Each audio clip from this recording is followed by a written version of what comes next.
kalau Pak Teguh belum join, mungkin langsung saja Pak Yato begitu ya. Oke, siap. Gitu aja nggih Pak ya. Oke, siap. Presentasi. Baik Bapak Ibu, sudah banyak yang join Pak Andi. Pak Andi.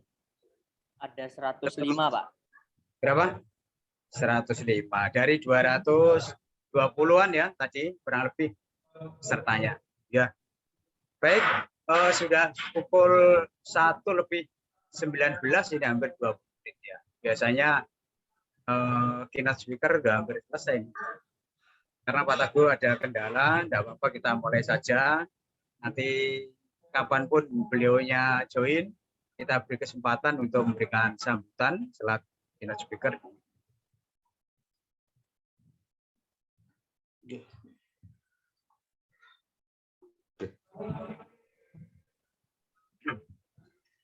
Kita mulai saja. Bismillahirrahmanirrahim.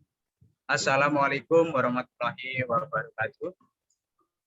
Selamat siang dan salam sejahtera untuk kita semua. Ibu Bapak yang saya hormati, kita bersyukur kehadirat Allah Subhanahu wa taala atas limpahan rahmat dan hidayahnya kita semua pada kesempatan siang hari ini bisa bertemu kembali pada diklat rutin kita, diklat APKS PGRI Jawa Timur. Dari Pak Teguh telepon. Ya. Halo, ya. Sudah join. Sudah join. Pak Teguh sudah join, nah. Gak bisa buka. Enggak. Coba aja Pak, nanti kita mulai saja. Nanti kalau Pak Teguh join sewaktu-waktu nanti kita beri waktunya ya. Ya gitu ya Pak Teguh ya. Kita tunggu pokoknya join nanti kita break. Baik Bapak Ibu sekalian, kita bersyukur ya di masa-masa transisi pandemi ke masa mudah-mudahan masa normal ini ya. Kita masih diberi kekuatan berupa keinginan untuk selalu menggali informasi dan ilmu berkaitan dengan profesi kita sebagai pendidik yang sudah diamanatkan dan dituntut juga ya, kita ini harus senantiasa meningkatkan kompetensi kita dimanapun. Kebetulan ke depan ini ada kurikulum yang baru, yaitu implementasi kurikulum Merdeka, harus kita song-song, harus kita jemput ya, sehingga pada saatnya nanti kita tidak menjadi guru yang tidak mengerti terhadap perkembangan.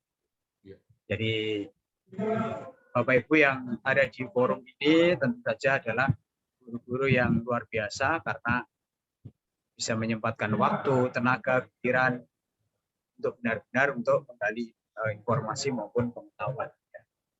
Itu akan PGRI Provinsi Jawa Timur ikut senang bila menjumpai Bapak Ibu yang seperti Bapak Ibu peserta saat ini, karena dengan kesadaran secara mandiri mengembangkan ilmu dan insya Allah nanti akan bermanfaat dan insya Allah juga mengangkat derajat Bapak Ibu sekalian seperti janjinya Allah Subhanahu wa taala, setiap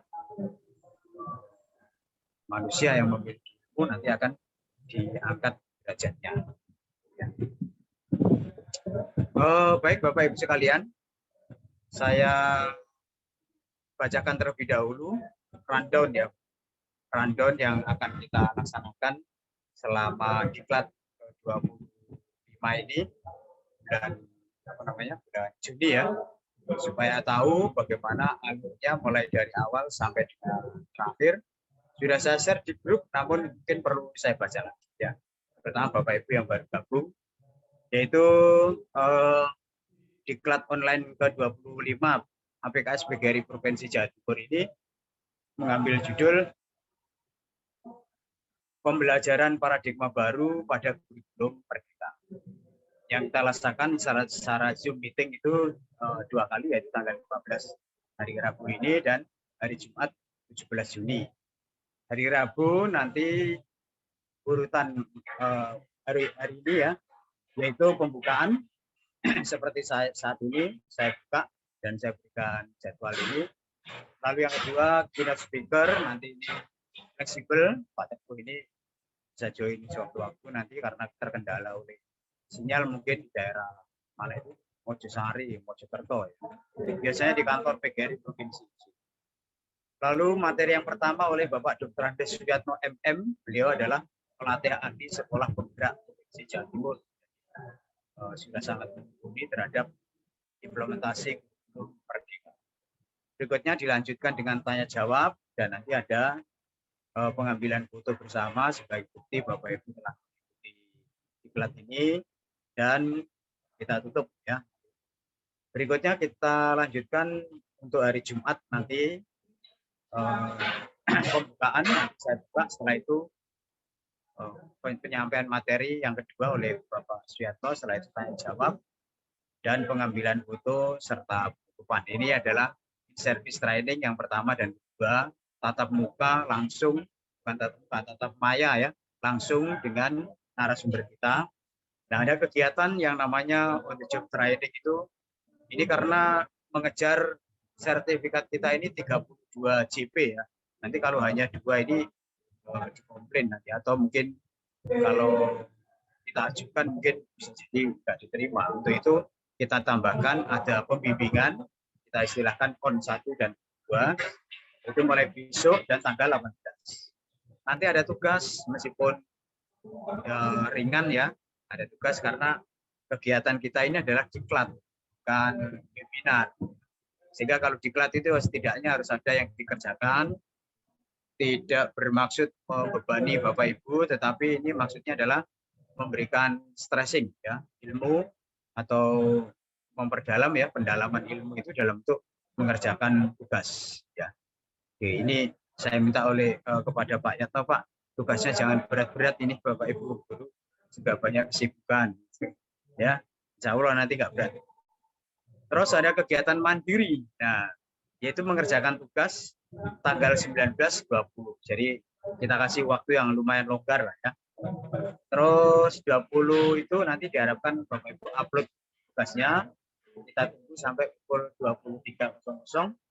Setelah itu insya Allah nanti tanggal 22 Juni sertifikat dan segala macamnya itu akan dibagikan oleh Pak Andi melalui grup kita 25.1, dan ada contoh pengembangan diri, tinggal Bapak Ibu memberikan nama sekolah dan sebagainya, insya Allah sudah bisa digunakan untuk melampirkan sertifikat kita. Bagaimana Pak Andi, Pak Teguh belum join? Belum, Pak. Belum ya? Ya. Baik, untuk itu mohon maaf saya sudah, Pak, sudah, Pak. Ya. Sudah join? Barusan. Barusan, ya. Assalamualaikum Pak Teguh.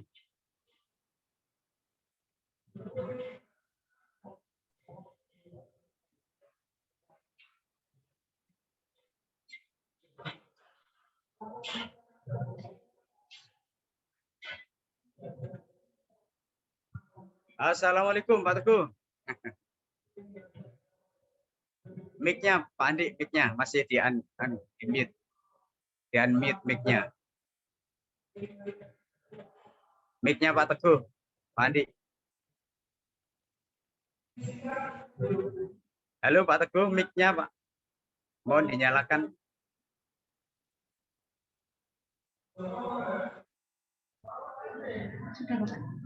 Halo, sudah sambung Mas? Oh sudah, alhamdulillah. Kabarnya Assalamualaikum warahmatullahi wabarakatuh. Ya, di mana ini posisi Pak? Di Mojokerto. Di Kabupaten Mojokerto di Trawas. Oh iya, oke, alhamdulillah. Kita lanjutkan dulu nanti Pak Teguh menyampaikan sambutannya. Bentar ya. Ya. Demikian tadi Bapak Ibu sekalian, sudah kita bacakan randaunya. Di tengah-tengah kita sudah hadir Ketua PGRI Provinsi Jawa Timur Bapak Dr. Andes Haji Teguh Sumarno MM, yang nanti akan memberikan semangat ya pada kita semua dan menginformasikan kegiatan-kegiatan terkini yang dilakukan oleh PGRI baik nasional maupun provinsi Jawa Timur. Pak Teguh dan Bapak Ibu Ya. sekalian saya hormati, peserta kali ini Pak Teguh yang ke-25 ini sekitar 220. Alhamdulillah banyak banget, bersyukur. Dari 220 ini saya juga ingin memberikan apresiasi kepada teman-teman di luar Jawa Timur, Pak. Ada 7 ya. Oh, ada 7 ya. Ya, Man 2 Hulu Sungai Selatan Kalimantan Selatan. Oh, Kalimantan. N1 Kota Jambi, SMP Negeri 2 Nalum Sari Jepara, Ya. SMA 2 Wates Kulon Progo, SMA N1 Bukit Sundi Solok Sumatera Barat, Oh, SMA ya. 5 Tangerang Banten, SMKN 2 Yogyakarta DIY. Jadi ada 7 dan 213 dari Provinsi Jawa Timur. Jadi kita memberikan apresiasi teman-teman yang di luar Jawa Timur ini bisa Ya. bergabung dengan diklat kita PKS Provinsi Jawa Timur. Untuk itu selanjutnya kami persilahkan kepada Pak Teguh. Monggo Pak Teguh. Assalamualaikum warahmatullahi wabarakatuh. Waalaikumsalam warahmatullahi wabarakatuh. Bismillahirrahmanirrahim. Allahumma sholli ala Sayyidina Muhammad wa ala ali Sayyidina Muhammad. Yang saya hormati sahabat seperjuangan Mas Bambang Sutego sebagai Ketua PKS Jawa Timur, Bu Asri, Pak Mul, semuanya pengurus APKS Jawa Timur yang bersama kami semua, sahabat penyaji materi Pak Yatno, dan sahabat yang lain, rasa syukur kehadirat Allah Subhanahu wa Ta'ala, terutama kita bersama para guru se-Jawa Timur, bahkan Kalimantan, Jepara, Kulon Progo, menjadikan suatu bentuk kebanggaan bahwa hari ini adalah menjadi satu kekuatan adanya bentuk silaturahim. Selawat serta salam semoga tetap terlimpah pada junjungan Nabi besar Muhammad Shallallahu Alaihi Wasallam. Sahabat-sahabat, mohon maaf saya pada posisi ada program di Kabupaten Mojokerto sehingga sinyalnya agak begitu terganggu. Tetapi perjuangan tidak mengenal waktu, perjuangan tidak mengenal tempat, berjuang tidak mengenal situasi apapun. Oleh karenanya, saya atas nama Ketua PGRI Provinsi mengapresiasi kegiatan APKS hari ini.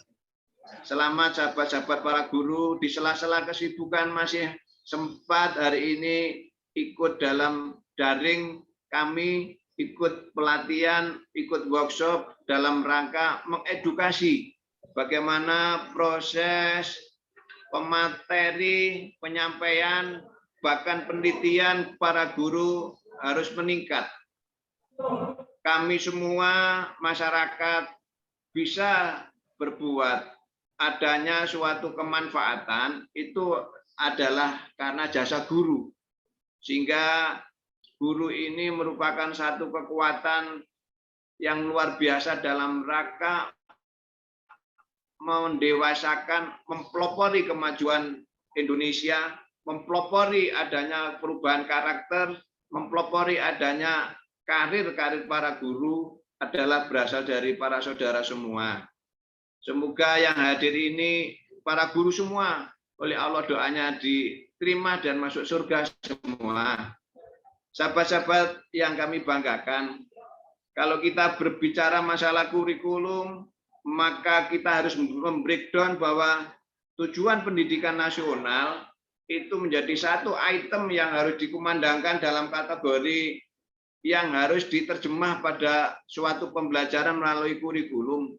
Oleh karenanya pada persoalan kurikulum yang hari ini dilakukan oleh para guru merupakan momentum yang langka, momentum yang luar biasa hari ini terjadi karena adanya suatu kemampuan para siswa itu tergantung para gurunya. Kami sangat percaya guru di Jawa Timur bahkan yang hadir semua ini sudah mampu secara edukasi, secara keilmuan karena memang sudah standar sesuai Undang-Undang 14 2005 harus S1. Para saudara telah mempunyai sertifikasi S1, bahkan pengalaman mengajar dan semuanya lebih dari itu. Maka kami berharap para guru sekarang harus lebih cermat dalam menyikapi bagaimana pidato Presiden dalam rangka mengedukasi, harus adanya perubahan karakter yang harus dibangun, bagaimana toleransi, gotong royong, bagaimana mewujudkan adanya demokrasi, NKRI-kan ini. Maka dari itu saya berharap para saudara guru untuk bisa memahami para siswa kita yang hari ini secara karakter berubah, berbeda dengan zaman-zaman yang kita alami itu. Bahwa pemerintahan yang akan datang berbeda dengan zaman kita. Keilmuan yang akan datang berbeda yang harus kita miliki hari ini. Oleh karena itu sahabat semua, para murid kita sekarang sudah tidak banyak mengindahkan perilaku yang terbangun dengan silaturahmi yang bagus, terbangun karakter dengan sopan santun yang ada.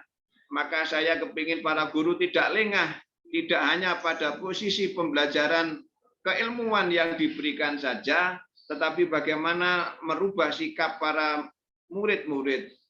Bisa adanya tanggung jawab, gotong royongan, ada nilai religi yang terbangun lebih bagus, sehingga dengan teknologi yang terbangun ini, para siswa tidak lengah dengan perilaku karakter.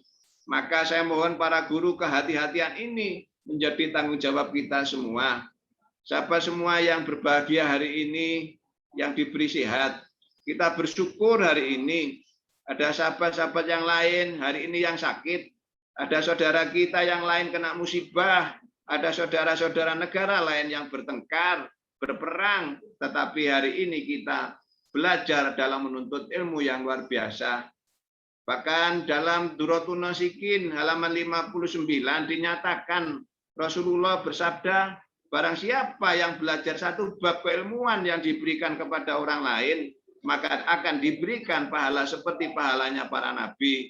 Oleh karena itu, tidak ada kecuali keilmuan ini yang memiliki hanyalah para guru yang hari ini hadir.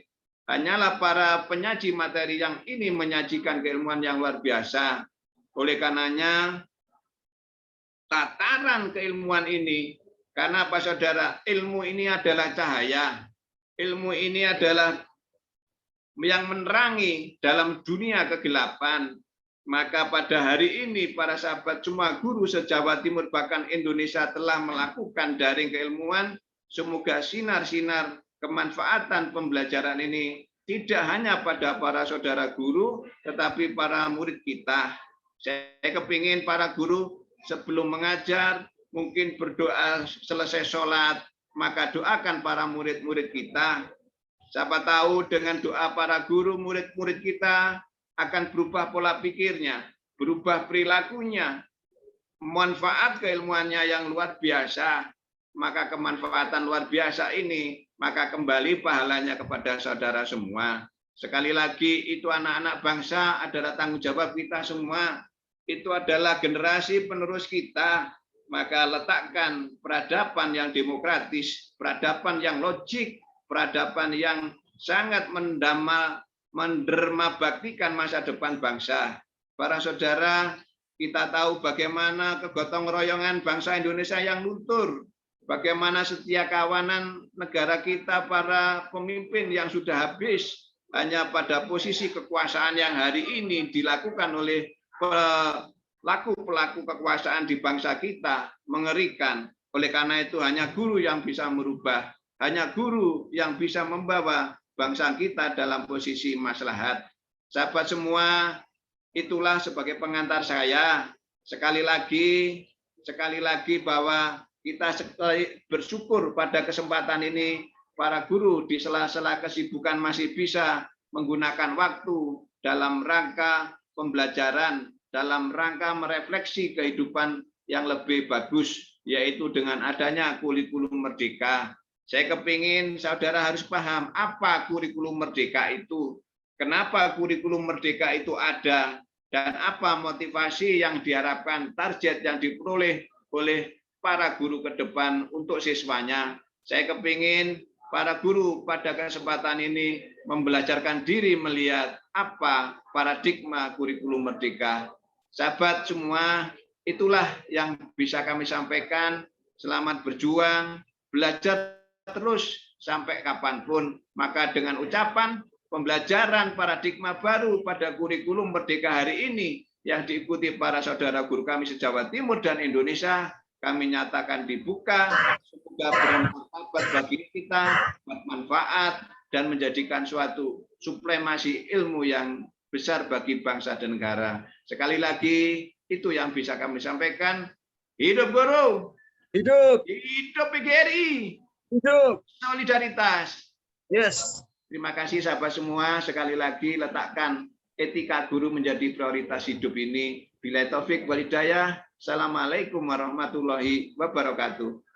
Waalaikumsalam. Waalaikumsalam. Terima kasih Pak Teguh.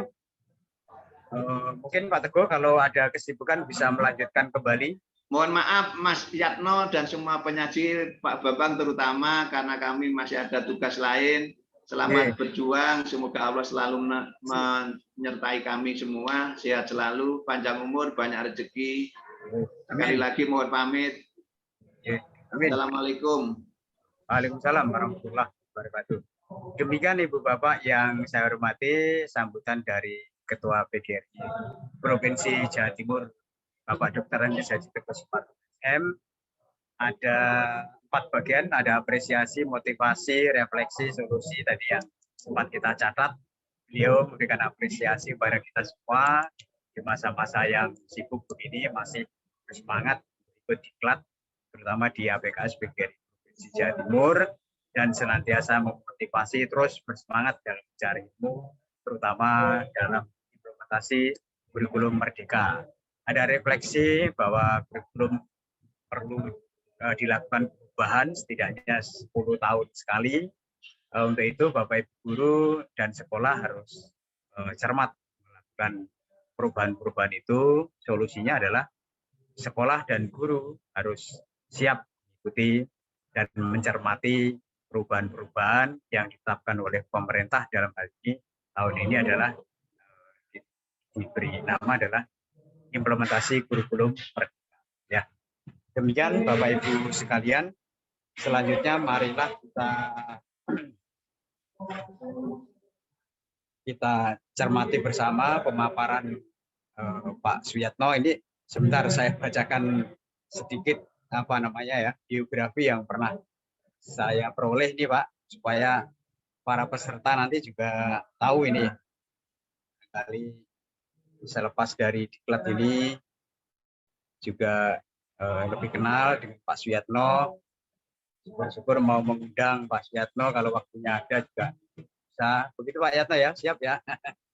Jadi nama lengkapnya Bapak Dr. Andes Suyatno MM.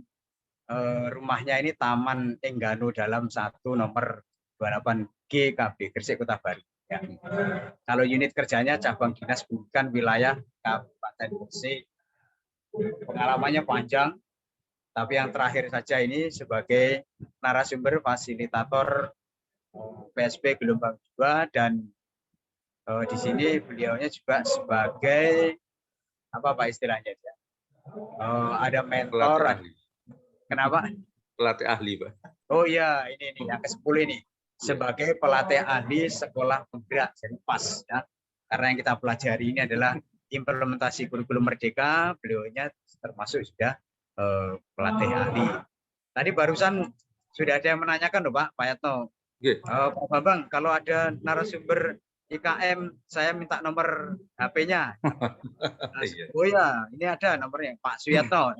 Hubungi sendiri. Iya ya, siap-siap.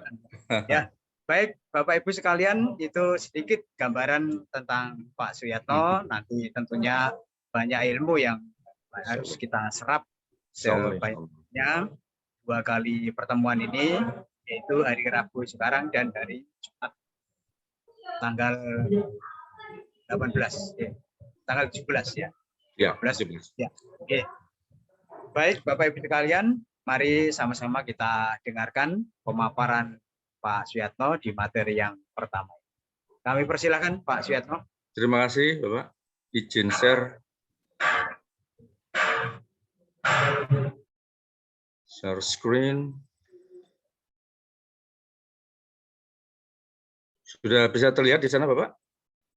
Sudah sangat terlihat Pak Yatno. Ya, terima kasih, Bapak. Ini untuk kali ini kami akan mencoba untuk berbagi gitu, Pak ya. Jadi selaku pelatih ahli, kemudian selaku pengawas di sekolah binaan, kami akan mencoba berbagi berkaitan dengan pembelajaran paradigma baru pada kurikulum merdeka. Ya. Bapak Ibu yang berarti berkaitan dengan implementasi kurikulum merdeka, Bapak Ibu berarti yang jelas ini ada 3 model gitu ya. Merdeka belajar gitu, kemudian ada merdeka berbagi, merdeka berubah dan merdeka berbagi ya. Nah, di sekolah-sekolah itu kebanyakan menggunakan memilih dari evaluasi diri sekolah menggunakan merdeka berubah, nah, gitu Pak. Nah, sehingga mau tidak mau Bapak Ibu sekalian ya harus mempersiapkan diri ya dalam rangka untuk mengimplementasikan kurikulum merdeka yang mana salah satu komponen pelaksanaannya adalah pembelajaran paradigma baru. Baiklah Bapak Ibu sekalian, mari kita lihat lebih lanjut kaitannya dengan pembelajaran paradigma baru ini. Ya, ini Bapak Ibu, bahwa pembelajaran paradigma baru itu memastikan praktek pembelajaran yang berpusat pada peserta didik. Ya. Sebenarnya ini bukan hal baru, Pak. Zaman saya kuliah dulu itu sudah ada namanya student centered, itu sudah ada. Ya. Bahkan sampai sekarang namanya student centered, pembelajaran yang berpusat pada siswa itu terus digaungkan. Ya. Cuma untuk kurikulum merdeka ini lebih mendapat penekanan. Ya. Sehingga nanti muncul apa yang namanya pembelajaran berdiferensiasi. Nanti kita gali lebih lanjut. Kemudian paradigma baru ini merupakan satu siklus yang berawal dari pemetaan standar kompetensi, perencanaan proses pembelajaran, dan pelaksanaan asesmen untuk memperbaiki pembelajaran sehingga berarti dapat mencapai kompetensi yang diharapkan. Jadi dengan adanya paradigma baru ini nanti Bapak Ibu berarti harus senantiasa seorang guru melakukan refleksi. Refleksi terus-menerus dalam rangka apa? Untuk menjamin pelayanan pendidikan kepada anak didik kita itu sudah tepat, sudah efektif, efisien. Sehingga nanti ada namanya penilaian formatif. Ya. Penilaian formatif itu ternyata dalam rangka untuk mengidentifikasi hak siswa, untuk mengidentifikasi hak peserta didik. Apakah peserta didik sudah mendapat layanan yang maksimal dalam rangka untuk mendapatkan layanan pendidikan yang sesuai dengan kebutuhannya. Nah, ini Pak. Itu nanti di formatif. Kemudian pembelajaran paradigma baru memberikan keleluasaan bagi peserta didik untuk merumuskan rancangan pembelajaran dan asesmen sesuai dengan karakteristiknya, sesuai dengan kebutuhannya. Secara umum di satu kelas itu pasti ya itu ada 3 level ya. Ada level atas siswa yang kemampuannya lebih, yang mempunyai kemampuan golongan pandai gitu ya. Ada yang siswa yang golongan menengah, yang kemampuan rata-rata, dan juga ada siswa yang kemampuannya di level bawah. Jadi mesti ada tingkat level ini mesti ada di satu kelas. Dan dengan adanya fakta seperti ini, maka seorang guru harus bisa memberikan layanan ya, sesuai dengan levelnya. Ya. Yang jelas tidak fair kalau seorang guru di dalam melaksanakan pembelajaran di kelas itu memakai cara yang sama, baik itu siswa yang level tinggi, level menengah, atau level bawah. Mereka harus mendapatkan perlakuan yang berbeda ya, dalam rangka untuk mencapai tujuan pembelajaran, sehingga ketiga level ini bisa mendapatkan layanan pendidikan sesuai dengan kebutuhannya, sesuai dengan kemampuannya, sehingga nanti tercapailah kompetensi itu ya dalam satu fase, baik itu nanti dalam satu fase 1 tahun atau ada yang sampai yang 2 tahun ya. Jadi seorang guru mempunyai keleluasaan dalam mengatur pembelajarnya secara kreatif, mandiri, sehingga yang penting nanti dalam satu fase pembelajaran, capaian pembelajaran itu bisa tercapai. Kemudian yang terakhir ini Bapak Ibu, ini juga merupakan salah satu ciri khas ya pembelajaran paradigma baru, yaitu dengan adanya pengembangan karakter yang dikenal dengan profil pelajar Pancasila yang mencakup 6 dimensi. Dimensi pertama adalah beriman, bertakwa kepada Tuhan Yang Maha Esa, dan berakhlak mulia. Yang kedua adalah berkebinekaan global. Ketiga, kemandirian. Keempat, gotong royong. Kelima, bernalar kritis. Dan keenam adalah kreatif. 6 dimensilah ini nanti akan mewarnai pembelajaran pendidikan di suatu sekolah, baik itu di intrakurikuler, di pembelajaran keseharian Bapak Guru di kelas, maupun kegiatan lain yang namanya dengan kegiatan co-kurikuler yang kena dengan project ya, project penguatan profil pelajar Pancasila. Ya. Next. Nah, tadi disampaikan bahwa dengan student centered yang berpusat pada peserta didik, maka proses pembelajaran itu harus disusun berdasarkan karakteristik, potensi, dan kebutuhan peserta didik. Ya.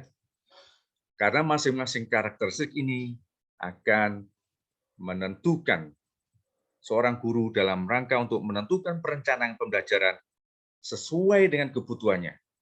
Baik mereka yang mempunyai kemampuan lebih, kemampuan rata-rata, maupun kemampuan yang level bawah, mereka harus mendapat perlakuan sehingga apa yang dikenakan dengan teaching at the right level ya, pembelajaran sesuai dengan levelnya. Nah, yang level atas ya tentunya berbeda dengan level yang menengah. Level yang menengah tentu mendapatkan layanan yang berbeda dengan mereka yang di level bawah. Ya. Jangan disamakan. Ya. Ini. Kemudian potensi, ya pasti Bapak Ibu yang berarti di kelas juga ada namanya minat, bakat minat anak. Ada mereka yang suka olahraga, ada yang suka kesenian, ada yang hobinya menulis dan sebagainya. Diharapkan nanti Bapak Ibu dalam pembelajaran nanti seorang guru mampu ya memfasilitasi bakat minat anak. Ya, ini juga merupakan tantangan bagi seorang guru agar nanti pembelajaran seorang guru bisa memfasilitasi bakat dan minat anak. Termasuk diantaranya adalah gaya belajar, ya. Gaya belajar visual, gaya belajar auditori, gaya belajar kinestetik. Ya. Bapak Ibu guru harus bisa juga memfasilitasi pembelajaran, konten-konten pembelajaran yang bisa memfasilitasi mereka yang bergaya belajar visual, mereka yang bergaya belajar auditori, dan mereka yang bergaya belajar kinestetik. Ini yang dimaksud dengan student centered ya, seperti ini, Pak. Oke. Nah, Bapak Ibu berarti ini merupakan ciri khas ya profil belajar Pancasila, Bapak Ibu ya. Dan profil belajar Pancasila ini merupakan katalisator dalam rangka apa? Untuk menuju tercapainya tujuan pendidikan nasional. Ya. Yang mana di sini ada 6 dimensi, Bapak Ibu berarti ya. Ini beriman kepada Tuhan Yang Maha Esa dan berakhlak mulia, kemudian berkebinekaan global, bergotong royong, kreatif, dan bernalar kritis serta mandiri. Dan ini profil pelajar Pancasila ini diintegrasikan di kegiatan intrakurikuler di dalam pembelajaran keseharian di kelas. Kalau dulu namanya istilahnya penguatan pendidikan karakter, Nah, sekarang ini profil pelajar Pancasila, Pak. Silakan diintegrasikan di dalam pembelajaran. Kemudian ada program co-kurikuler, ini adalah pembelajaran kolaboratif yang alokasi waktunya tersendiri. Siswa nanti akan diberikan tugas melakukan suatu proyek dalam rangka apa? Untuk penguatan profil pelajar Pancasila. Jadi kalau program co-kurikuler itu adalah penguatan karakter. Karakter apa? Karakter profil pelajar Pancasila. Nah, gitu, Pak. Nah, silakan dihafalkan Bapak Ibu sekalian ya. Nah, ini profil pelajar Pancasila yang nanti akan terus Bapak Ibu digaung-gaungkan, Pak, dalam rangka untuk pencapaian karakter. Nah, kaitannya dengan prinsip pembelajaran paradigma baru, Bapak Ibu. Yang pertama, pembelajaran dirancang dengan mempertimbangkan tahap perkembangan, gitu. Tingkat pencapaian peserta didik, oleh karena itu nanti di kurikulum itu nanti menggunakan fase ya. Fase A itu untuk kelas 1 dan kelas 2 SD. Fase B kelas 2 dan kelas 3 SD.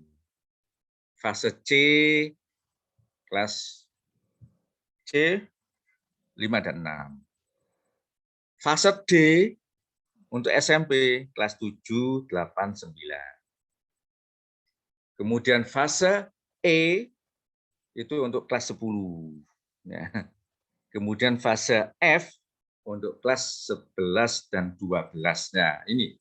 Jadi ini mempertimbangkan tahap perkembangan. Jadi tidak menggunakan kelas lagi ya.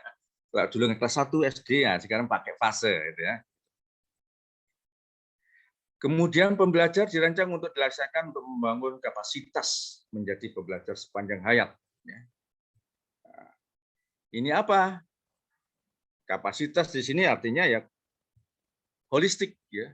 Jadi ya kognitifnya, ya psikomotornya, keterampilan dan juga afektifnya. Pembelajaran sepanjang hayat ini nanti akan difasilitasi dengan apa? Literasi numerasi. Ya. Ini juga harus dipikirkan, dipertimbangkan Bapak Ibu sekalian dalam rangka untuk mengembangkan literasi anak supaya mereka menjadi pembelajar sepanjang hayat, ya, long life learner ya, jadi long life education. Nah, ini jadi pembelajaran mendukung perkembangan kompetensi dan karakteristik. Nah, perkembangan kompetensi ini adalah kompetensi dasar, Pak. Apa kompetensi dasarnya? Adalah literasi numerasi. Ya. Karakternya adalah karakter profil pelajar Pancasila. Nah, gitu.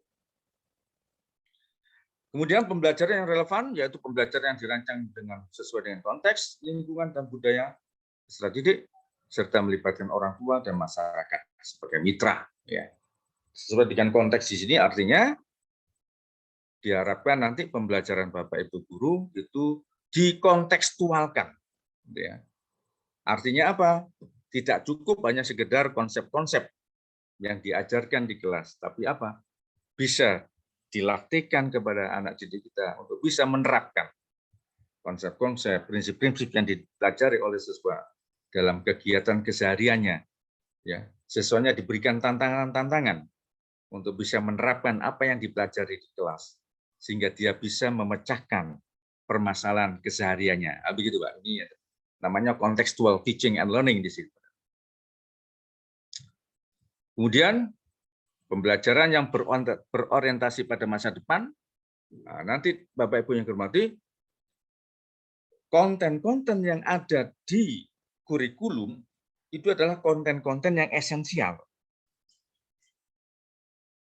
Konten-konten materi ajar yang sudah dipikirkan begitu sejauh mana dampak materi pembelajaran itu kepada kehidupan siswa ke depan. Apa dampaknya? Apa manfaatnya? Sehingga apa yang ditampilkan di situ adalah materi-materi yang esensial. Gitu. Next. Nah ini Bapak Ibu. Pembelajaran paradigma baru Bapak Ibu. Ini tadi sudah kami sampaikan bahwa pembelajaran itu disesuaikan dengan kemampuan anak didik kita. Ya, teaching at the right level. Jadi intinya layanan-layanan yang diberikan oleh seorang guru itu harus sesuai dengan kemampuan anak. Kalau mereka yang level atas, yang kemampuan lebih, siswa yang cerdas, tentunya mendapatkan perlakuan yang berbeda, layanan yang berbeda dengan mereka yang di level menengah atau level bawah.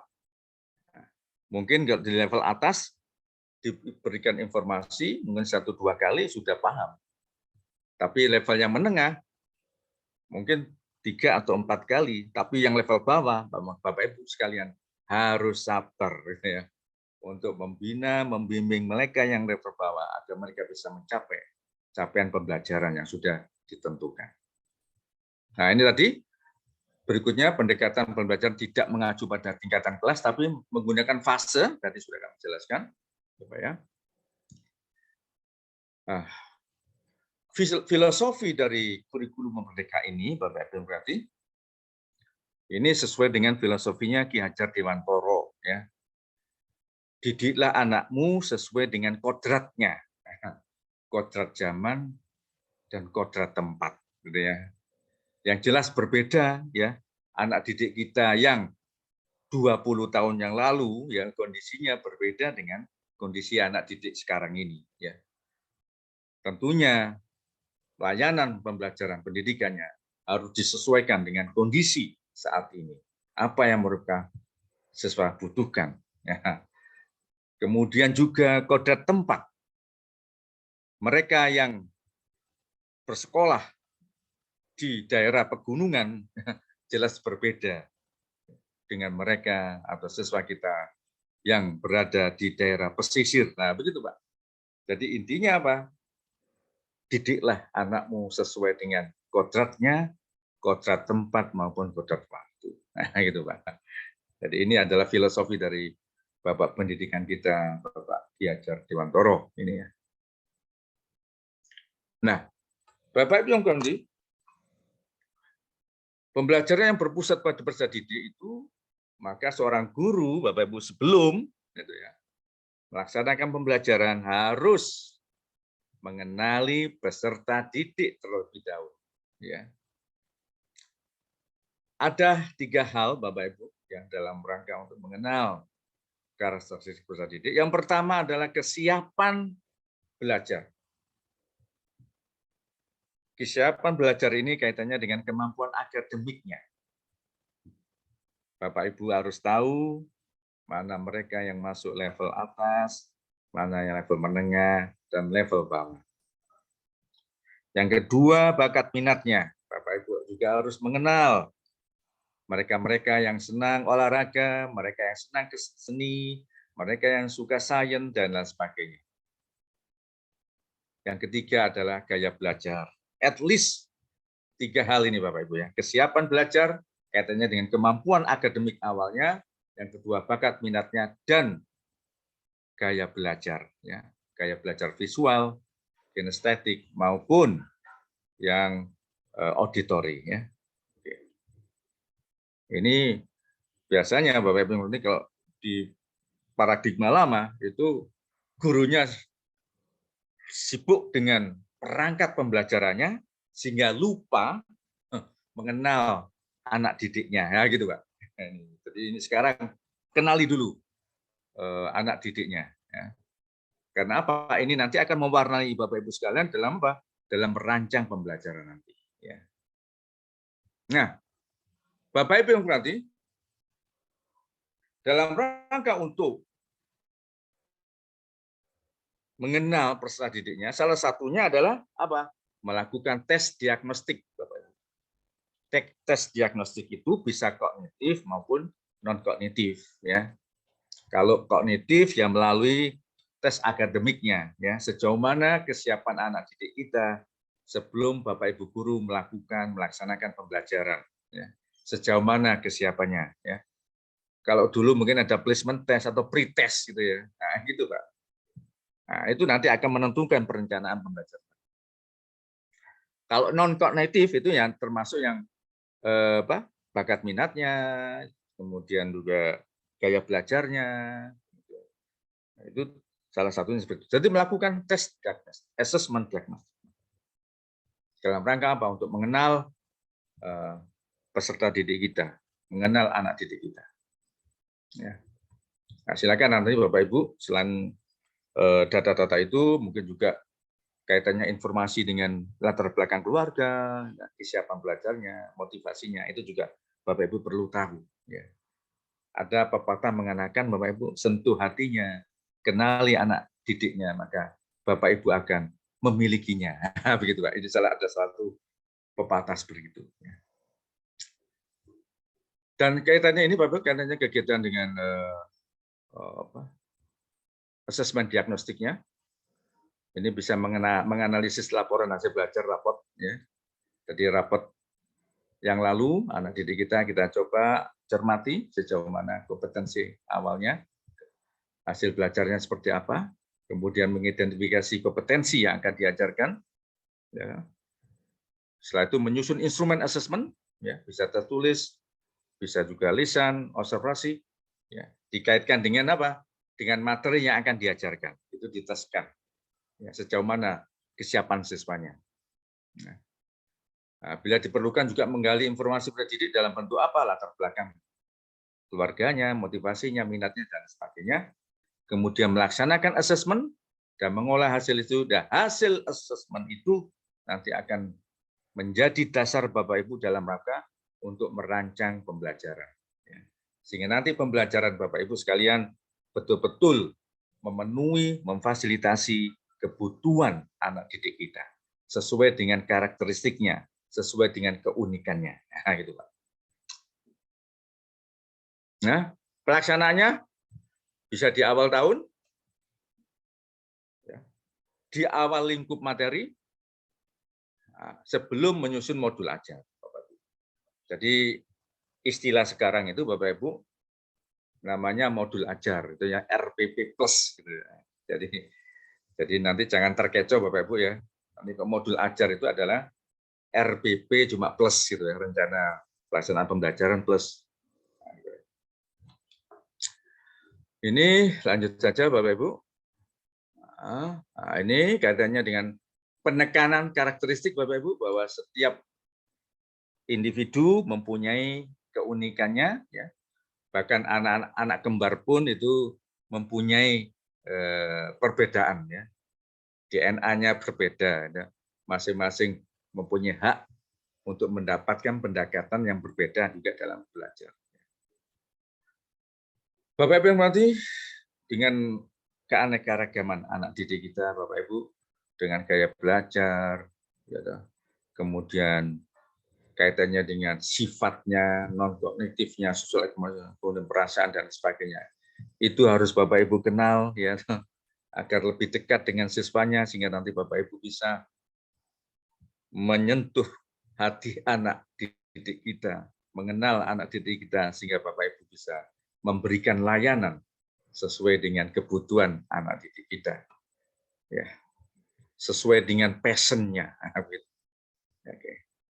Nah, ini Bapak Ibu yang berarti berkenaan dengan anak didik kita, Bapak Ibu, memang ada beberapa teori yang menyatakan bahwa anak didik kita ini ibarat kertas putih, ya, teori belajar tabula rasa, Bapak Ibu. Bahwa anak didik kita itu seperti kertas putih, terserah gurunya, terserah lingkungannya. Itu teori belajar pertama. Teori belajar yang kedua, bahwa anak didik kita itu seperti kertas, tapi sudah ada tulisannya, nah, gitu ya. Sehingga lingkungan tidak bisa berubah. Cuma ada yang kombinasi, bahwa peserta didik anak kita itu ibarat kertas, cuma ada tulisannya yang masih remeng-remeng, ya, tulisan yang tidak jelas. Nah, itu, Pak. Nah, kira-kira nanti Bapak Ibu pilih yang mana itu? Mana yang Bapak Ibu yakini dari 3 teori itu? Nah, gitu ya. Nah, secara umum Bapak Ibu bahwa anak didik kita itu ibarat kertas putih, tapi sudah ada tulisannya, cuma masih remang-remang. Tinggal Bapak Ibu guru yang memperjelas, ya, melalui pembelajaran, melalui fasilitasi, sehingga bakat siswa yang sudah dia dapatkan dari lahir itu akan semakin jelas, semakin nampak aktualisasinya. Nah, itu adalah tugas Bapak Ibu sekalian.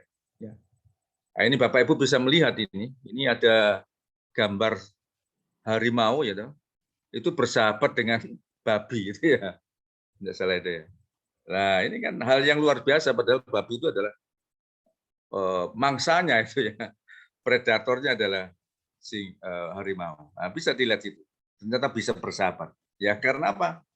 Karena bakatnya tidak diasah itu, bakat berburu harimau tidak diasah itu ya. Mereka harimau ini terbiasa dimanja, makan diberi gitu. Tidak ada pelatihan berlatih bagi dia untuk berburu, nah, akhirnya dengan keadaan lingkungan seperti ini akhirnya harimau menjadi jinak seperti ini. Nah, tugas Bapak Ibu sekalian tidak seperti itu. Bapak Ibu harus bisa mengembangkan potensi anak didik sesuai dengan bakat minatnya, sesuai dengan kemampuannya. Nah, Bapak Ibu bisa melihat di sini, nah, kaitannya dengan paradigma baru pembelajaran diferensiasi, Bapak Ibu.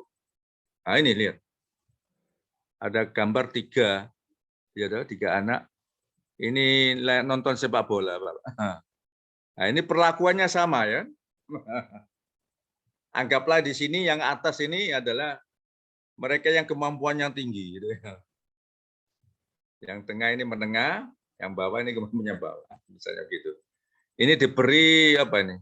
Peti ya untuk melihat sepak bola sebagai pancian begitu. Ini sama seperti ini. Sehingga apa yang kecil ya tidak bisa mendapatkan layanan yang optimal gitu ya. Nah, ini ada cerminan dari Bapak Ibu sekalian. Di kelas itu akan seperti ini petanya. Mereka yang level atas, level menengah. Apakah Bapak Ibu akan tetap bersikeras memberikan perlakuan yang sama kepada mereka? Nah, apa yang harus kita lakukan Bapak Ibu? Nah, seperti ini ya. Nah, ini Pak. Sesuai dengan porsinya, sesuai dengan kebutuhannya, Bapak Ibu. Mereka yang kecil ini ya dapat 2 ini perlakuannya, tapi yang menengah cukup 1 saja. Yang ketiga ya karena sudah mandiri ya dibiarkan sudah bisa ngomong. Nah, gitu. Lihat situasinya, Bapak Ibu. Nah, gini Bapak ya. Nah, ini. Inilah nanti tugas Bapak Ibu sekalian. Dalam rangka untuk pembelajaran paradigma baru, harus bisa memfasilitasi perbedaan, keunikan, karakteristik peserta didik yang ada di kelas Bapak Ibu sekalian. Tidak bisa satu ukuran untuk semua, tidak bisa. Tapi Bapak Ibu harus fokus ya, dalam rangka untuk melayani siswa dengan segala keunikannya, dengan segala karakteristiknya. Oke, ini kaitannya dengan kurikulum Bapak Ibu. Nah, ini kita lanjut saja. Ini nanti pembahasan tersendiri. Ini kita fokus pada pembelajaran paradigma barunya itu. Nah, sehingga Bapak Ibu berarti di dalam pembelajaran paradigma baru ini, maka apa yang dikenal dengan apa? Pembelajaran berdiferensiasi yang mengakomodir kebutuhan belajar siswa. Guru memfasilitasi ya, sesuai dengan kebutuhannya. Ciri pembelajaran berdiferensiasi Bapak Ibu, ya, dari lingkungan belajar yang mengundang siswa untuk belajar, kurikulum yang memiliki tujuan pembelajaran yang definisinya secara jelas, penilaian berkelanjutan, guru menanggapi atau merespon kebutuhan belajar siswa, dan manajemen kelas yang efektif. Nanti ada layanannya seperti ini. Nah, ini Bapak Ibu. Sehingga Bapak Ibu melakukan pemetaan melalui apa?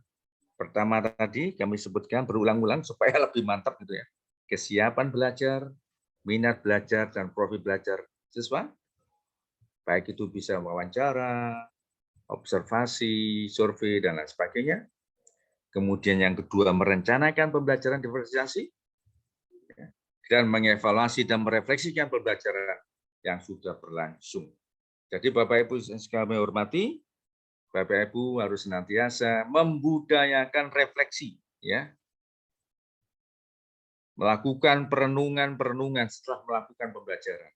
Apakah pembelajaran kami, apakah pembelajaran saya itu sudah efektif, sudah tepat metodenya, sudah tepatkah media pembelajarannya, sudah tepatkah kontennya, sehingga Bapak Ibu sekalian bisa memberikan layanan yang memaksimalkan potensi anak didik kita sesuai dengan karakteristiknya. Nah, ini 3 hal ini yang harus Bapak Ibu lakukan dalam rangka untuk memfasilitasi pembelajaran paradigma. Nah, ini Bapak Ibu yang penting. Nah, contohnya kayak gini Bapak Ibu ya. Kisah pembelajar, gitu. Nah, ada murid, ya, ini kaitannya dengan penjumlahan Bapak Ibu ya. Ada siswa kita yang sudah memahami ya, tentang penjumlahan perkalian sudah. Ada murid kita yang belum, ya, belum mampu membedakan bentuk soal permutasi, bentuk kombinasi belum. Bahkan ada siswa kita yang belum memahami aturan penjumlahan, perkalian, permutasi dan sebagainya.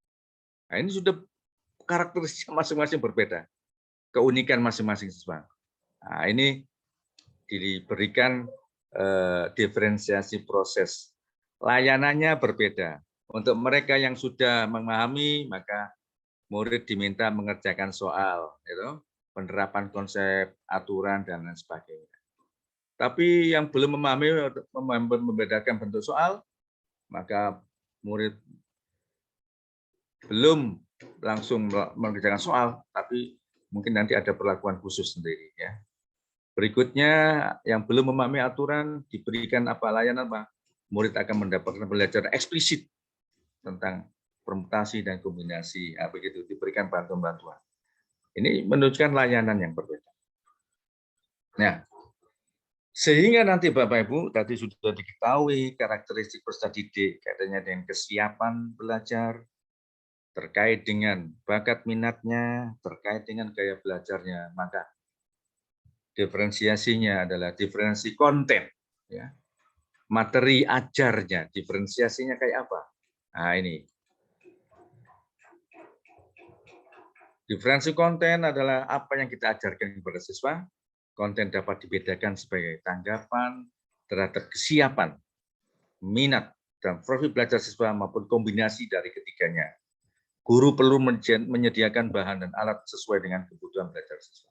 Nah, ini kontennya, Bapak ya. Ini juga kita bedakan. Nah, nanti bisa seperti ini. Ini adalah dari Carol Tomlinson. Ini yang memfasilitasi pembelajaran berdurasi. Ya, mulai mana siswa yang perlu mendapatkan materi ajar yang bersifat dasar, ya, foundation, atau yang bersifat transformation, ya, seperti ini. Sejauh mana ini? Mana yang lebih besar? Ya, materi yang dasar atau materi yang transformasi? Materi yang terstruktur atau yang lebih terbuka? Materi yang sederhana atau materi yang kompleks? Gitu ya. Materi yang konkret atau materi yang abstrak? Ini dijadikan pertimbangan Bapak Ibu sekalian dalam memberikan materi itu. Ya, dilihat kemampuan siswanya masing-masing. Ya.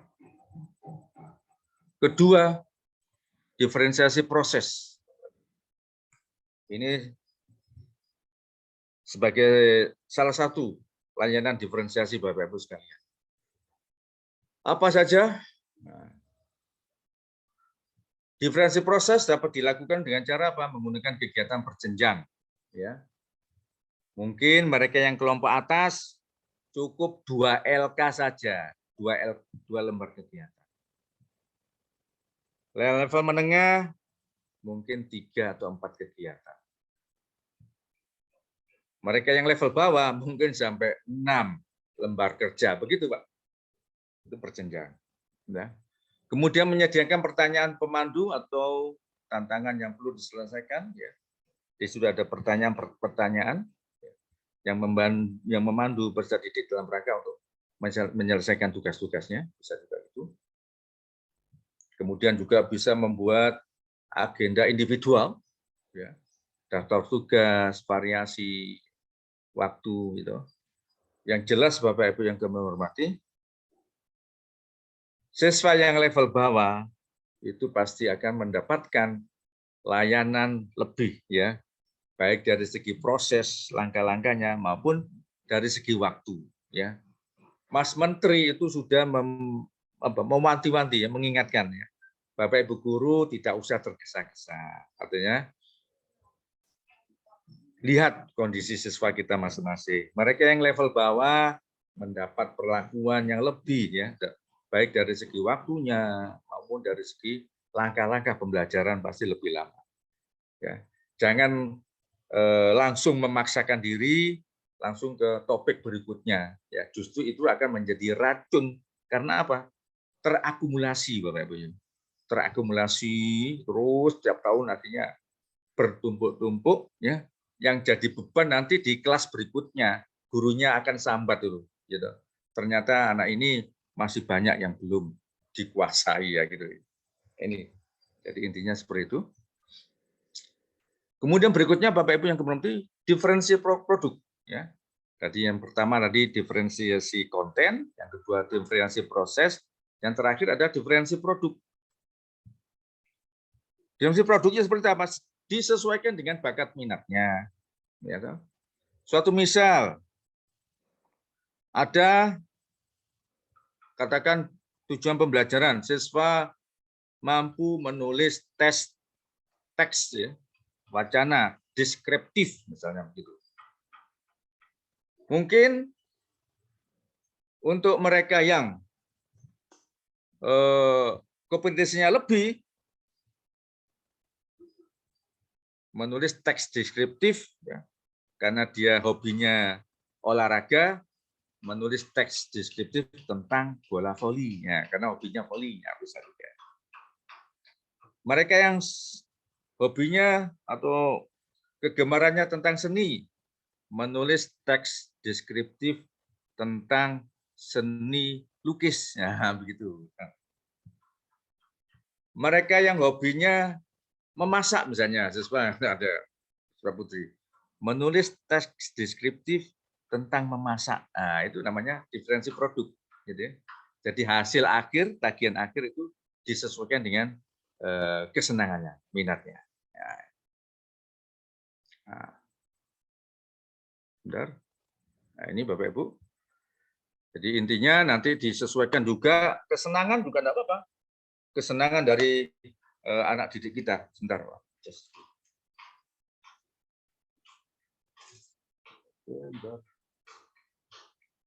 Ini ngecas Bapak ya.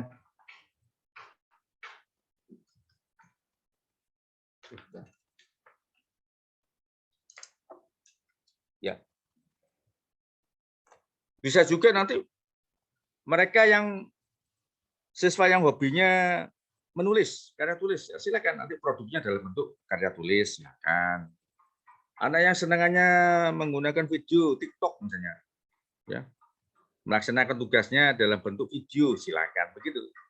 Jadi ini adalah diferensi produk, ya, memberikan tantangan dan keragaman atau variasi, memberikan siswa pilihan bagaimana mereka dapat mengekspresikan pembelajaran yang diinginkan.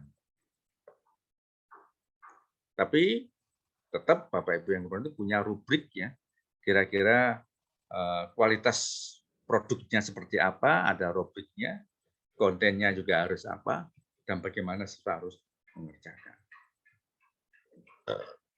Ini adalah di rencana pembelajaran Bapak Ibu.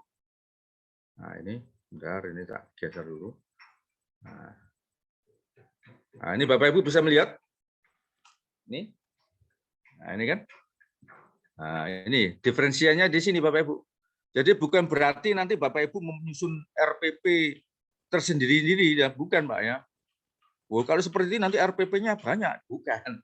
Cukup di langkah-langkah pembelajaran. Nanti Bapak Ibu bisa ditulis seperti ini ya. Peserta didik yang memiliki rata tinggi menulis itu 500 kata. Mereka yang mempunyai literasi rendah dikurangi 200 kata. Begitu Pak. Ini diferensiasinya begitu layanannya sesuai dengan kemampuan. Jadi tidak harus membuat rencana pembelajaran masing-masing ya sesuai kemampuan. Cukup satu saja, nanti langkah pembelajarannya divariasikan seperti ini. Ini contohnya ini tentang menulis. Nah ini ya, bisa lihat ini. Nah, ini kan aja dengan menyusun kalimat. Untuk murid yang belum mampu menyusun kalimat, apa saja langkahnya. Itu. Ini melakukan bimbingan, gurunya melakukan bimbingan. Untuk murid yang lebih senang belajar visual, gitu ya, diberikan apa? Media gambar. Murid yang mengalami kendala mendengar pidato, video pembelajaran dan KP teks. Nah, ini merupakan diferensiasi proses, ya, termasuk dimensi produknya seperti ini. Oke, dari sini mungkin ada pertanyaan, Bapak Ibu, monggo. Kita ini step pertama, ya, ini merupakan ciri pembelajaran diferensiasi yang merupakan ide sentral di pembelajaran paradigma baru. Ujung-ujung di sini, Pak. Mungkin ada pertanyaan, monggo. Silakan kita sharing-sharing, Pak. Oke. Di kolom chat ada Pak Yatno. Ada pertanyaan, Pak? Monggo, Pak. Atau dilanjut? Jadi memang ide pembelajaran paradigma barunya ini pembelajaran berdiferensiasi. Taruhannya di sini, Pak. Ya. Barangkali ada pertanyaan gitu ya, Pak Yatno ya. Sebelum kita lanjut ke literasi, Pak. Oke, monggo. Oke, monggo. Oke. Kita lihat chatbox Pak Yatno, barangkali ada pertanyaan. Chat. Di chatbox, jika Bapak Ibu pertanyaan silakan dengan belajar. Oh, ini ada pertanyaan ini tentang bagaimana dengan penilaian akhir semester. Nanti kalau sudah mengarah ke pembelajaran diferensi paradigma baru sudah tidak ada, Pak. Ya. Sudah tidak ada itu. Itu sudah menyalahi apa? Filosofi di pembelajaran paradigma baru, ya. Sehingga nanti apa? Bapak Ibu guru di kelas nanti fokus pada asesmen formatif dan sumatif, ya. Jadi penilaian formatif ini dalam rangka untuk mengidentifikasi ya progres siswanya, tidak ada kaitannya dengan nilai akhir, tapi ini merupakan apa? Refleksi Bapak Ibu guru dalam rangka apa? Memberikan perbaikan pembelajaran kepada siswa. Itu formatif. Yang sumatif ini nanti yang menentukan nilai, Pak. Sumatif ini jangan diperkirakan seperti tahun-tahun sebelumnya, Pak. Di akhir semester, bukan, Pak. Jadi sumatif ini adalah di lingkup materi, ya. Nanti di capaian pembelajaran itu ada elemen-elemen, lingkup materi ya. Dalam satu semester atau dalam satu fase itu sampai ada 5, ada 6 gitu, Pak. Lingkup materi, silakan nanti ditentukan, Pak Ibu. Seperti itu. Jadi nilai akhir semester itu nanti secara bersama itu sudah menyalahi filosofi ini, ya gitu ya. Nah, itu sudah nggak ada lagi semestinya itu. Ya, oke, terus berikutnya pengayaan remedial, ya ini nanti bisa memfasilitasi siswa yang kemampuan lebih, Pak, ya bisa pengayaan. Remedial itu nanti kaitannya dengan asesmen formatif, gitu. Itu kan melalui proses, Pak. Jadi penilaian proses itu nanti Bapak Ibu akan mengetahui sejauh mana efektivitas pembelajaran Bapak Ibu sekalian. Ya. Sehingga nanti Bapak Ibu melakukan perbaikan. Remedial tetap bisa dilaksanakan. Mereka yang belum mencapai kompetensi, Bapak Ibu akan memberikan layanan ya, kepada mereka yang belum mencapai kompetensinya. Ya. Bisa dilaksanakan. Oke. Ya. Oke. Hanya 2 ini, Pak. Ya, pertanyaan. Oke ya. Mungkin Lanjut ya. Oke. Jadi seperti itu gambarnya pembelajaran paradigma baru, Bapak Ibu, yaitu pembelajaran berdiferensiasi, ya. Bapak Ibu mengenali siswanya, mengenali peserta didiknya, satu kesiapan belajarnya, kemampuan awalnya. Yang kedua bakat minatnya, kesenangannya apa. Yang ketiga adalah gaya belajar. Itu adalah karakteristik. layanan pembelajarannya, 1, diferensiasi konten, 2, diferensiasi proses, dan 3, diferensiasi produk. Nah, itu kuncinya itu aja, Pak. Gitu ya.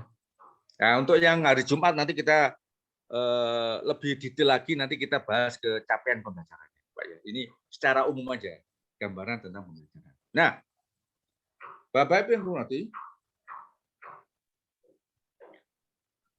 kita tahu bahwa kebijakan dari Merdeka Belajar adalah pendidikan yang berkualitas untuk semua, Pak. Nah, berkualitas di sini, ya, peserta didik mengalami kemajuan belajar sehingga lebih kompeten, ya, lebih kompeten berkarakter, ya Pak. Kompetensi dasar dan karakter. Kompetensi dasarnya apa? Literasi dan numerasi, Pak. Karakternya adalah profil pelajar Pancasila. Meskipun Bapak Ibu tadi sudah fokus di pembelajaran diferensiasi, jangan lupa pengembangan apa? Pengembangan literasi numerasinya. Nah, ini juga harus diintegrasikan. Karena apa? Literasi numerasi adalah tugas semua guru, ya.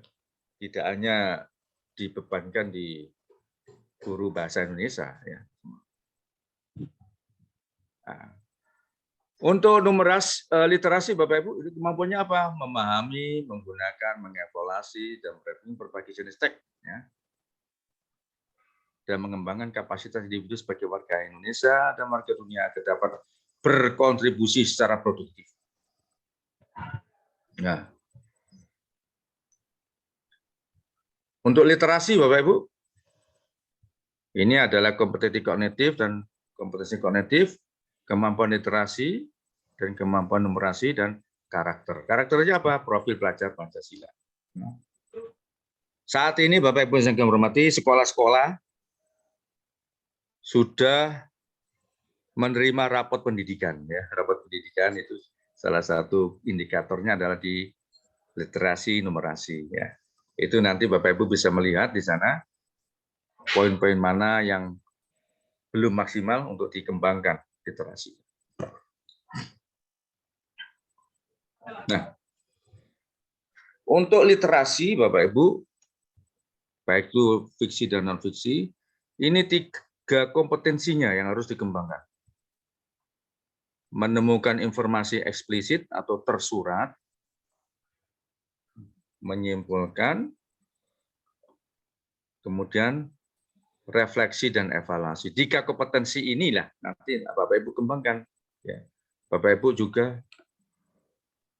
juga harus fokus juga di dalam pengembangan literasi. Ya. Dikembangkan, dilatih siswanya untuk bisa menemukan informasi tersurat, bisa menyimpulkan dan menghubung-hubungkan materi yang sudah diajarkan dengan hal-hal lain di luar kelas. Ya. Nah, ini adalah kompetensinya Bapak Ibu yang bisa dikembangkan, menemukan informasi tersurat, memahami, bisa menyimpulkan, kemudian mengevaluasi dan merefleksi. Ya, ini adalah kompetensi di literasi. Ini informasinya. Ini Bapak Ibu. Oke. Nah, untuk literasi, Bapak Ibu nanti bisa menggunakan tugas-tugas melalui graphic organizer, ya, seperti ini, Pak. Nah, nanti apa? Nanti di sekolah itu, baik itu di kelas-kelas, ya, di tempat-tempat strategis itu akan kaya dengan literasi, ya, kaya dengan literasi, ya, seperti ini, dengan tabel-tabel, ya, bagan-bagan seperti ini kaitannya dengan apa yang sudah dibaca siswa itu dituangkan dalam bentuk graphic organizer, dipajang di kelas, di meeting, ya, seperti itu. Ini dalam rangka memperkaya literasi. Ya. Nah, seperti ini. Ya. Jangan khawatir Bapak Ibu, sudah saya siapkan bukunya, ya, sudah saya siapkan buku, nanti diberikan di sana, nanti diadopsi dan dimodifikasi, Pak. Model-model graphic organizer seperti ini mendorong untuk sekolah itu kaya dengan literasi dengan bagan-bagan seperti ini. Ini salah satu cara dalam rangka untuk mendorong supaya literasi siswa bisa berkembang. Kemudian berikutnya kaitannya dengan numerasi, Bapak Ibu. Ini kaitannya apa ya? Siswa kita juga bisa mampu menggunakan konsep-konsep, gitu, kaitannya dengan konsep-konsep matematika dalam rangka untuk menyelesaikan ya, permasalahan di kesehariannya. Nah, untuk numerasi ini ada 3 kompetensi: pemahaman, peneraman, dan penalaran. Ya. Ya. Pemahaman itu C2, penerapan C3, penalaran ini adalah high order thinking skill ya, jadi level 4, 5, 6. Gitu. Nah ini kaitannya dengan aspek-aspek di dalam numerasi yang bisa dikembangkan oleh Bapak Ibu guru, disesuaikan dengan mapel masing-masing. Gitu ya. Nah, silakan Bapak Ibu ya. Nah, diharapkan nanti semua mapel itu bisa memfasilitasi pengembangan numerasi anak didik kita. Nah, ini menerapkan seperti ini, Bapak Ibu.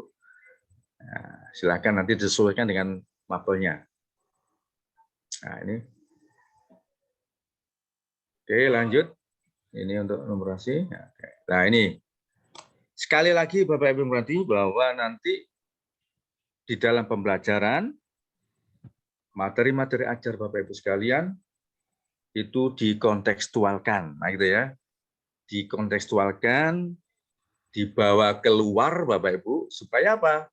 Anak didik itu bisa menerapkan apa yang dia pelajari. Misalnya, siswa sudah diajari tentang prosentase, dikontekstualkan. Nah, siswa mencermati, mengamati model-model diskon yang ada di mall, yang ada di supermarket dan sebagainya. Ada diskon 50% plus 20%. Nah, itu ada beli 2 gratis 1. Ada diskon 30% plus 20% dan sebagainya. Itu siswa ditantang. Mana yang lebih menguntungkan? Nah, ini juga dalam rangka pengembangan numerasi kontekstual. Ya, ini juga tugas Bapak Ibu guru sekalian. Dalam rangka apa? Mengembangkan kompetensi dasar anak didik kita, yaitu literasi dasar, literasi dan numerasi. Kompetensi dasarnya di sana. Oke, selanjutnya ini yang lebih penting lagi, Bapak. Nah, ini ya. Ini mungkin jarang disebutkan, Bapak Ibu. Apa? Pembelajaran sosial emosional. Nah, ini ya. Jadi pada intinya, Bapak Ibu berarti, anak didik kita ini ujung-ujungnya apa? Student well-being. Nah, apa student well-being itu? Siswanya bahagia lahir batin. Nah, siswanya bahagia lahir batin. Nah, salah satu cara dalam rangka memaksimalkan potensi anak didik kita agar fokus di dalam pembelajaran, siswa kita latih melalui pembelajaran sosial emosional. Ini apa? Dalam rangka memaksimalkan anak didik kita, potensi anak didik kita. Ya. Apa itu? Nah, ini Pak. Nah, ini ya, 5 kompetensinya: kesadaran diri, ya, pengenalan emosi. Oke, kemudian pengelolaan diri, kesadaran sosial diri, keterampilan berhubungan dengan sosial budaya, dan pengambilan keputusan yang bertanggung jawab. Untuk ini, Bapak Ibu yang hormati, untuk sosial keterampilan kompetensi sosial emosional ini, Bapak Ibu, anak didik kita ini kita latih dengan kesadaran penuh, ya. Dia konses dengan sengaja apa yang dia alami sekarang ini. Nah, itu ya. Supaya apa? Anak-anak fokus mengikuti pembelajaran. Anak-anak kita latih agar mereka peduli, ya, dengan sadar, ya, bahwa saat ini mereka ada di kelas sedang dalam proses mengikuti pembelajaran. Ini namanya kesadaran penuh atau mindfulness based social emotion. Ini dalam rangka memaksimalkan anak didik kita. Nanti ada caranya, Bapak Ibu ya. Nah, ini Pak. Kesadaran atau awareness, ya, perhatian yang disengaja, terjadi saat ini, muncul rasa ingin tahu dan kebaikan, artinya ada keterkaitan antara unsur pikiran, kemauan, dan rasa ingin tahu. Ya. Kegiatan ini, Bapak Ibu yang kami hormati, bisa dilakukan melalui stop. Ya, kegiatan stop, S-nya adalah stop, berhenti sejenak. T, take a deep breath, ya, menarik napas dalam-dalam, observe, mengamati apa yang terjadi pada tubuh pikiran kita, kemudian melanjutkan kegiatan. Sehingga Bapak Ibu yang berarti, sebelum pembelajaran, Bapak Ibu bisa melatihkan anak didik kita untuk melakukan stop. Berhenti sejenak anak-anak, fokus, konsentrasi, rileks, kemudian ambil napas dalam-dalam, keluarkan lagi, ambil napas dalam-dalam, keluarkan lagi sampai 5 kali, kemudian rasakan anak-anak udara yang kita hirup, gitu. Rasakan udara masuk ke hidung, rasakan masuk ke paru-paru, habis itu. Ini apa? Dalam rangka anak-anak melatih supaya fokus. Karena apa? Ya, menurut teori pembelajaran, ya, salah satu syarat utama pembelajaran itu bisa maksimal, yang pertama adalah fokus. Pay attention to the teacher. Nah, itu dari 9 urutan pembelajaran oleh Gagne, salah satunya adalah fokus. Nah, fokus ini bisa kita kondisikan melalui kegiatan keterampilan sosial emosional dengan stop, ya. Nah, seperti ini. Nah, silakan nanti Bapak Ibu nanti bisa berlatih, itu ya, bagaimana melakukan kesadaran penuh melalui stop ini, ya. Videonya sudah saya siapkan melalui link, Bapak Ibu. Nah, itu bisa di sini. Ya. Ternyata Bapak Ibu, ya, dengan latihan seperti ini, gitu, dengan menghirup udara sebanyak-banyaknya, ya, dan udaranya nanti bisa terasakan, gitu, masuk ke tubuh, kita rasakan bagaimana dalam rangka melatih kesadaran penuh. Nah, sehingga apa? Ini ternyata apa? Melatih, Bapak Ibu. Ini akan memperbaiki suasana hati, gitu, mengatasi depresi dan lain sebagainya. Nah, ya. Nah, dan ini kalau terus kita latihkan, Bapak Ibu, akan meningkatkan student well-being, gitu ya. Kesejahteraan anak didik kita, bahagia lahir batin. Ya. Oke, ini ternyata murid yang memiliki well-being, ya, yang baik akan memiliki kesempatan mendapatkan prestasi belajar yang lebih unggul, kesehatan fisik dan mental yang lebih baik, lebih tangguh menghadapi stres, serta perilaku sosial yang baik dan bertanggung jawab. Oke, untuk kegiatan pembelajaran sosial emosional ini bisa rutin, bisa di dalam kelas, bisa, ya, atau di luar kelas, silakan, atau menjadi budaya sekolah, ya, bersama-sama melatih, gitu ya, keterampilan, ya, sosial emosional ini. Nah, seperti ini Bapak Ibu, nanti, ya, di dalam pembelajaran, ya, di awal kegiatan pendahuluan, nah, bisa melakukan stop. Nah, ini Pak, teknik stop. Nah, ini. Nah, menghentikan sejenak. Jadi Bapak Ibu yang berarti bila nanti Bapak Ibu pada waktu mengajar, kemudian siswanya tidak fokus, gitu ya, pikirannya masih kemana-mana, jangan dilanjutkan Bapak Ibu. Silakan, anak-anak, oke, berhenti sejenak, kita berlatih stop. Nah, duduk, anak-anak tenang dulu, ya, rileks, fokuskan pada kondisi saat ini, ambil napas, ya, ambil napasnya pakai napas perut, Bapak, ya. Jangan napas pakai dada, ya, gitu ya, pakai perut, napas perut, ya. Karena napas pakai perut itu napas yang alami, gitu ya. Kalau Bapak Ibu mengamati bayi yang lahir, gitu ya, adik bayi itu nanti napasnya napas perut, gitu. Itu yang napas yang alami, yang orisinil, ya.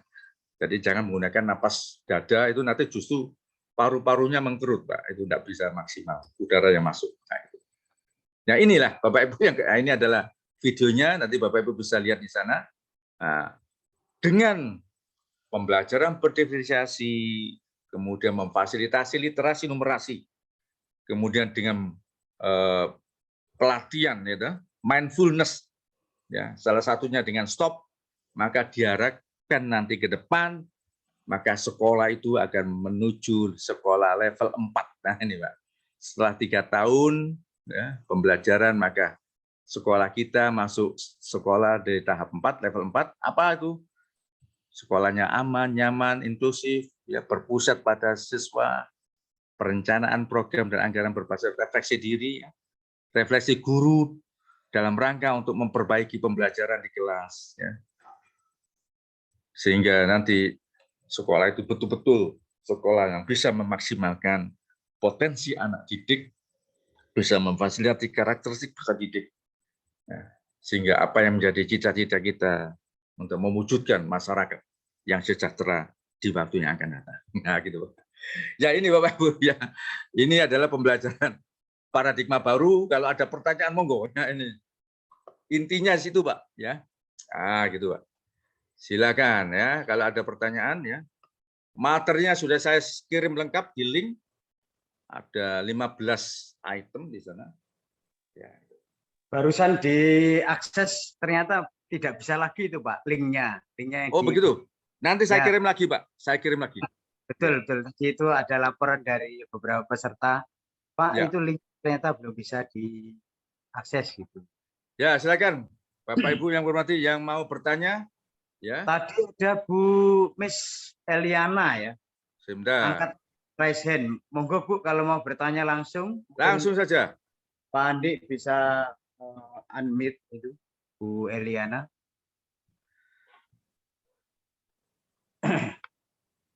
Monggo silakan Bu Eliana kalau mau bertanya secara Sudah langsung. tidak ada, Pak.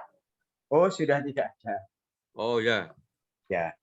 Ini di chat box belum ada lagi nih Belum Pak. ada, iya. Ya, Ya. belum ada. Oke, monggo. Materinya gimana? Masih ada atau gimana, Pak? Ya ini sementara ini Pak, pembelajaran paradigma baru ya ini. Intinya Ya. di situ. Ya, nanti hari Jumat itu nanti kita bahas detail lebih lanjut kaitan dengan CP, penyusunan tujuan itu nanti yang lebih detail lagi. Ya. Yes. Ini pembelajaran semuanya seperti ini. Pembelajaran paradigma baru yang diharapkan ya seperti ini Pak. Ya. Yes. Nanti ya terus terang ini butuh proses Pak. Artinya apa? Nanti Bapak Ibu pasti nggak bisa membayangkan ini gimana ya melayani siswa kita sebanyak 35 anak dengan karakteristiknya itu pasti Bapak Ibu akan bertanya-tanya itu ya. Itu nanti akan menjadi tantangan tersendiri ya. Berproses saja gitu. Bapak Ibu tidak usah defensif gitu. Ya intinya nanti pembelajaran seperti ini Bapak Ibu. Jadi Bapak Ibu membelajarkan kepada anak didik kita secara umum gitu ya, secara umum. Poin-poin umum, baru nanti kelompok-kelompok gitu ya, kelompok-kelompok. Nanti pengelompokannya itu disamarkan, Bu. Jangan ini kelompok atas jangan. Kelompok hijau, begitu, Pak. Kelompok kuning, kelompok merah gitu, Pak. Supaya kelompok nasi itu. Iya. Jangan judgement gitu. Nanti kelompok hijau ini LK-nya di sini ya. Kelompok kuning ini di sini di bagian tengah sini LK-nya. Kelompok merah, sebelah sana, monggo silakan duduk, gitu berkelompok-kelompok itu. Kalau sudah mungkin yang kelompok atas sudah selesai, silakan nanti kelompok atas itu bergabung membantu ke kelompok-kelompok yang lain. Peer teaching ya begitu Pak. Ya. Dan alhamdulillah sambutannya positif Pak dari sekolah-sekolah binaan kami, siswanya juga happy, ternyata gurunya juga senang gitu loh, sesuai dengan kemampuan anak didik kita, anak-anak juga happy ya. Dan alhamdulillah juga seiring dengan perjalanan waktu itu anak-anak yang level bawah itu bisa naik Pak, bisa naik ke level menengah gitu seperti itu. Ada peningkatan seperti itu. Ya ini pembelajaran paradigma baru Bapak Ibu ya. Terus belajar Bapak Ibu ya untuk menggali informasi lebih lanjut. Ya. Seperti apa sih layanannya itu? Nah, silakan Bapak Ibu. Ya, untuk dieksplor ya lebih lanjut kaitannya dengan pembelajaran berdiferensiasi. Silakan Bapak Ibu kalau ada pertanyaan. Mbak Ina, ya, yes, nampaknya sudah mantap ini Bapak Ibu ya. Iya. Oke. Ini ada video-video tentang apa? Stop tadi ya, stop. Ya. Saya stop share.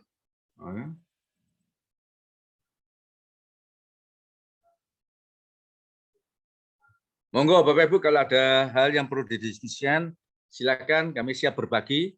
Bapak Ibu silakan japri saya kalau memang ada yang belum jelas gitu ya. Oke. Monggo Bapak Ibu.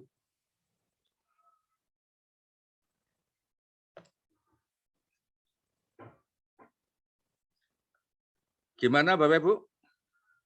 Sudah ada gambaran pembelajaran diferensiasi? Yes.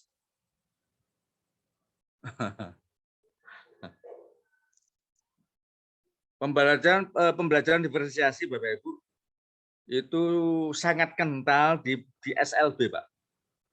SLB ya, di kelas-kelas yang apa?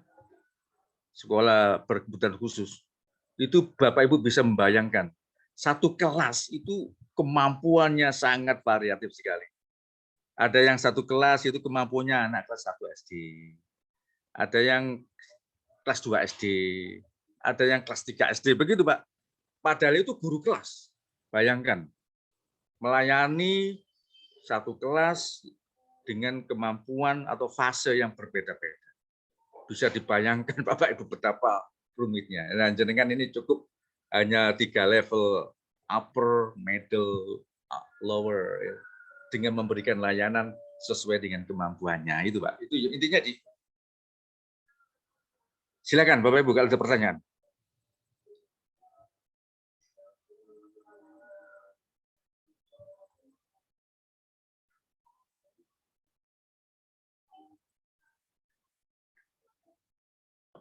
Yes.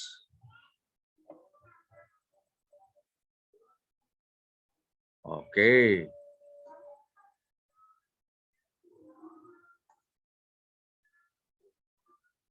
Oke, kalau gitu kita coba Bapak Ibu ya. Kita ada LK ini ya.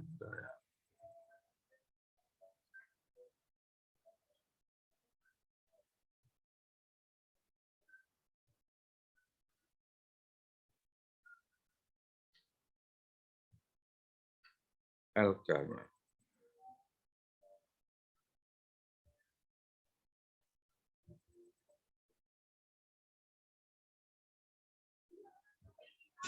Halo, cek sound Pak Andi, masih dengar suara saya Pak?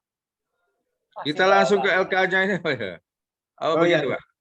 Oke, kalau Ya. sudah nggak ada pertanyaan mungkin Pak, penjelasan LK1 tadi Pak. LK1 sudah 2 ini ya. Setelah itu mungkin bisa kita tutup karena sudah nggak ada pertanyaan. Iya. Alhamdulillah ini tampaknya mantap ini teman-teman. Ya, enggak. Alhamdulillah. Nah, ini Bapak Ibu ya. Oke. LK-nya sederhana, Pak. Nanti Bapak Ibu nanti di sekolah itu membuat peta-peta seperti ini. Kelihatan, Ya. Pak ya? Belum, nah, Pak. Ini. Masih belum. Susunan belum? Belum tampil. Belum, benar, Pak. Oke, mungkin masih loading. Loading ya? Nah, ya. Sudah, Bapak Ibu? Belum. Belum ya? Masih stop share dulu, Pak. Stop share dulu ya. Kita ulangi lagi. Ya, di refresh. Nah, ini sudah? Nah, ini sudah. Sudah, Pak, sudah. Seperti ini nanti tadi kan sudah saya jelaskan Bapak Ibu. Diferensiasinya kan juga bisa gaya belajar, gitu. Ono visual, auditorik, kinestetik. Nah, ini kaitannya apa? Siswa dapat menyusun teks prosedur, ya. Prosedur ya. Nah, ini kalau ada visual, ada auditorik, ada kinestetik, itu kira-kira diferensi proses apa? Diferensiasinya, nanti bentuk tugasnya kayak apa? Untuk memfasilitasi visual, auditorik, dan kinestetik. Ya, itu untuk yang LK1. LK2-nya sama Bapak Ibu. Siswa mampu melakukan penjumlahan. Nah, ada yang sudah bisa untuk level atas. Ada yang tengah-tengah ini. Perlu bantuan visual untuk memahami penjumlahan. Yang lower, dia memerlukan bantuan benda konkret karena belum bisa ngitung. Nah, Ini nama perjadeknya ini. Terus kira-kira nanti layanannya apa ya? Diferensi apa ya nanti layanannya? Terus bentuk kegiatannya apa? Nah, gitu aja Pak. Bapak Ibu ya. Ini sebagai tugasnya Bapak Ibu. Silakan nanti dibahas untuk hari Jumat ya, hari Jumat. Dan dikumpulkan nanti saya berikan linknya. Saya berikan linknya Bapak Ibu ya. Nah, nanti kreativitas Bapak Ibu sekalian ini. Dalam rangka menyusun kegiatan sesuai dengan upper, middle, lower. Oke, terima kasih Pak Suyatno. Oke, terima kasih Bapak. Sudah tidak ada pertanyaan, ini mungkin ada LK1 ini materinya sesuai materi kita mengajar ya Pak. Ini dari Bu Ya, betul Pak. Anik Wanding Tias. Oke. Ya, sesuai dengan materi mengajar ya yang kita Betul. ampu ya. Ya, Ya, begitu silakan. Bu. Ya, pertanyaannya langsung dijawab oleh Pak Suyatno. Oke. Baik Bapak Ibu, kalau sudah tidak ada pertanyaan kita tutup. Namun sebelumnya ada foto bersama. Monggo Pak Andi, Pak Andi. Siap, siap. Untuk ini sebagai bukti kita telah mengikuti diklat online. Baik, terima kasih Pak Bambang. Mohon kepada para peserta agar mulai mengaktifkan kameranya karena akan dilaksanakan foto bersama. Saya tunggu beberapa detik.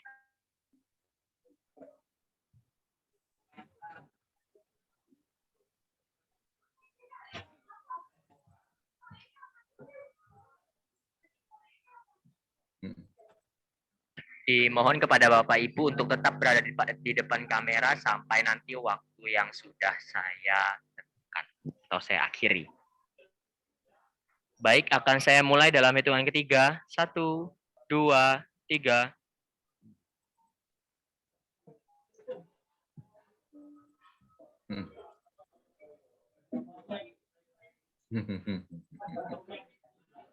Baik, terima kasih Bapak Bang, sudah selesai. Baik, demikian Bapak Ibu sekalian diklat kita untuk sesi yang pertama ini. Semoga Bapak Ibu mendapatkan pencerahan terhadap IKM oleh narasumber kita Pak Suyatno. Dan Bapak Ibu diminta untuk mengerjakan tugas serta sampai ketemu lagi nanti di hari Jumat. Ada yang raise hand, Pak.